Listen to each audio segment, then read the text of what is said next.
I am Sure Sports here with Duncan Mckenzie, player for JC, Jamaica College, player for Real Mona, looking bright, looking good in the national team. Tell us how it feels, playing under 20, playing in the national team.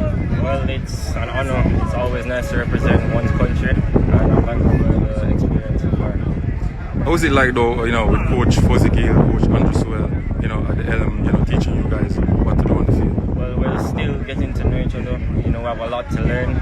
We're trying to understand his style of play, and he's trying to understand us as players. So it's going to take some time. What fans can look for, in the upcoming competition? Well, the aim is to qualify and we hope to play good football, but preparation continues, so I have to continue working. Will we see your tricks and your skills in the games? Hopefully, we'll see.